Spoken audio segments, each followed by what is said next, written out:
আসসালামু আলাইকুম। Local site নিয়ে যত ধরনের প্রবলেম হয় সবগুলোর সমাধান পেয়ে যাবেন এই ভিডিওর মাধ্যমে। আমরা যখন লোকাল সেন্ট ওপেন করি আমরা সবাই জানি একই ওয়াইফাই এর অন্তর্ভুক্ত থাকতে হবে, মানে একই নেটওয়ার্কের মধ্যে থেকে আমাদেরকে কাজটা করতে হবে।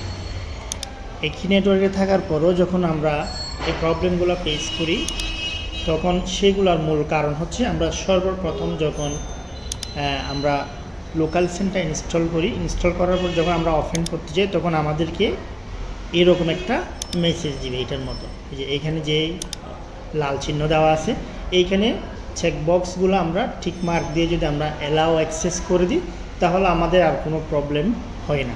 এখন যারা আমরা এগুলা না দেখে ক্যান্সেল করে দিছি তাদের ক্ষেত্রে প্রবলেমগুলো হয়। এখন এগুলো পরবর্তীতে আমরা অ্যাক্সেসগুলো কীভাবে দিব সেই জিনিসটা আজকে আমি দেখা দিচ্ছি। তো এই কাজটা করার জন্য আমরা সরাসরি চলে যাব স্টার্ট মেনু থেকে কন্ট্রোল প্যানেলে। আমরা কন্ট্রোল প্যানেলে চলে যাচ্ছি। কন্ট্রোল প্যানেল থেকে আমাদের সিস্টেম অ্যান্ড সিকিউরিটি, এখানে আমরা একটা অপশন পাবো allow an app through Windows farewell.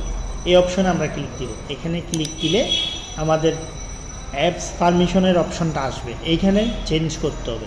এই চেঞ্জটা করার জন্য আমরা প্রথমত চেঞ্জ সেটিংস এই অপশনে যেতে হবে। এটাতে যাওয়ার পর আমরা আমাদের যে অ্যাপসটা ইনস্টল করছি সেটা হচ্ছে লোকাল সেন্ট। আমরা এখান থেকে লোকাল সেন্টটা খুঁজে নিব। এই যে এখানে লোকাল সেন্ট একটা দুইটা অনেকগুলো থাকতে পারে, এরকম তিনটা চারটাও থাকতে পারে। তো নর্মালি একটা বা দুইটা থাকবে। এখানে আমরা টিক মার্ক দিব প্রথমে। এরপরে এই যে অপশনগুলো, এখানে যে চেকবক্সগুলো, এখানে প্রাইভেটের মধ্যেও চেকবক্স দেওয়া থাকবে এবং পাবলিকের মধ্যেও চেকবক্স দেওয়া থাকবে। দুইটা আমাদেরকে চেকবক্স দিয়ে দিতে হবে। যদি কোনোটার মধ্যে চেকবক্স না থাকে তাহলে আমাদের বিভিন্ন প্রবলেম ফেস করতে হবে। এরপরে আমরা এটাকে ওকে করে দিব। ওকে করে দেওয়ার পর আমরা দেখব যে আমাদের ফাইলগুলো ইজিলি ট্রান্সফার হচ্ছে।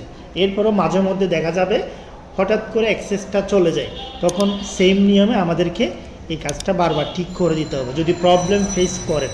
আর যদি প্রবলেম ফেস না করেন তাহলে চলতেই থাকবে।